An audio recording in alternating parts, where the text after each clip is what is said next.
VENDREDIACTU, Vendredi Actu. Bonjour à tous et bienvenue dans ce nouveau Vendredi Actu dans lequel nous allons parler du sommet de l'intelligence artificielle qui s'est déroulé à Paris le mardi 11 février. Cette information est en lien avec notre thème sur les puissances et le développement du soft power. L'intelligence artificielle bouleverse de nombreux secteurs et transforme nos sociétés à une vitesse fulgurante. C'est dans ce contexte que s'est tenu le 10 février à Paris le sommet pour l'action sur l'IA, réunissant dirigeants politiques, chercheurs et industriels pour discuter des opportunités et des défis posés par cette technologie. Au cœur des débats, l'impact sur l'emploi, la nécessité d'investissements massifs, la préservation du patrimoine culturel et l'éthique de l'IA. L'une des préoccupations majeures soulevées lors du sommet concerne les conséquences de l'IA sur le marché du travail. Si cette technologie permet d'automatiser certaines tâches et d'améliorer la productivité, elle entraîne également la disparition de nombreux emplois. En France, le nombre de travailleurs dans certains secteurs a fortement diminué. Par exemple, France Travail, l'organisme chargé de l'emploi, a vu ses effectifs réduits de moitié en seulement 15 ans. Les domaines les plus touchés sont ceux où l'IA remplace facilement des tâches répétitives, comme l'administration, la finance ou encore la traduction.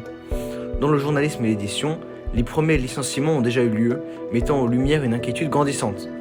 Les syndicats demandent des mesures pour accompagner cette transition et éviter que l'intelligence artificielle ne creuse les inégalités.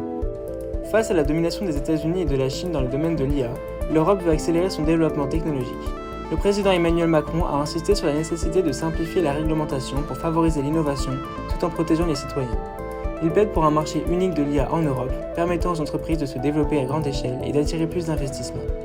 L'un des engagements forts de ce sommet est le financement de 109 milliards d'euros destinés à développer les infrastructures et la formation. Une partie de ces fonds servira à construire de nouveaux data centers, des centres de stockage et de traitement de données indispensables au fonctionnement des intelligences artificielles. De plus, 360 millions d'euros seront consacrés à la formation de 100 000 spécialistes de l'IA par an afin de renforcer l'expertise européenne et réduire la dépendance aux ingénieurs étrangers. Au-delà des enjeux économiques et technologiques, l'intelligence artificielle pourrait aussi jouer un rôle clé dans la préservation du patrimoine culturel. Un nouveau programme, HeritageWatch.ai, a été annoncé pour surveiller les sites historiques grâce à l'imagerie satellite et aux algorithmes d'IA. Ce projet soutenu par l'UNESCO permettra de détecter en temps réel les risques de dégradation ou les trafics illégaux d'œuvres d'art. Grâce à ces avancées, il devient possible de préserver des monuments menacés par le changement climatique, les conflits ou l'urbanisation rapide. L'IA offre ainsi des perspectives inattendues pour protéger notre héritage culturel. L'essor de l'intelligence artificielle soulève de nombreuses questions éthiques. Qui contrôle ces algorithmes? Comment éviter les biais et garantir une utilisation responsable? Lors du sommet, plusieurs experts ont plaidé pour plus de transparence et de régulation. L'Union européenne souhaite imposer des règles strictes sur l'utilisation des données personnelles et encourager le développement de logiciels open source accessibles à tous et auditables par des experts indépendants. Certains chercheurs alertent sur le danger d'un monopole des grandes entreprises privées qui pourraient utiliser l'IA à des fins commerciales sans véritable contrôle. Si l'Europe veut se positionner comme un modèle en matière de gouvernance technologique, elle devra imposer des règles claires et garantir une meilleure protection des utilisateurs. Un autre débat majeur concerne l'impact de l'IA sur la création artistique et intellectuelle.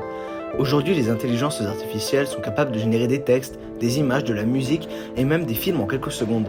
Cela pose la question du droit d'auteur et de la rémunération des créateurs. Emmanuel Macron a affirmé son soutien aux artistes et écrivains, rappelant que l'IA doit rester un outil d'aide et non une menace pour la créativité humaine. Cependant, dans des secteurs comme l'audiovisuel et l'édition, la frontière entre inspiration et plagiat devient de plus en plus floue. L'utilisation massive de l'IA dans des domaines pourrait bouleverser en profondeur le modèle économique des industries culturelles. Pour conclure, le sommet sur l'IA marque un tournant dans la manière dont l'Europe aborde cette révolution technologique. Entre opportunités économiques et défis éthiques, il est essentiel de trouver un équilibre entre innovation et régulation. Les décisions prises aujourd'hui auront un impact déterminant sur l'avenir du travail, de la culture et de la souveraineté numérique. L'intelligence artificielle façonne déjà notre quotidien, mais son développement doit être guidé par une vision responsable et inclusive. Reste à savoir si les engagements annoncés lors de ce sommet seront suivis d'actions concrètes.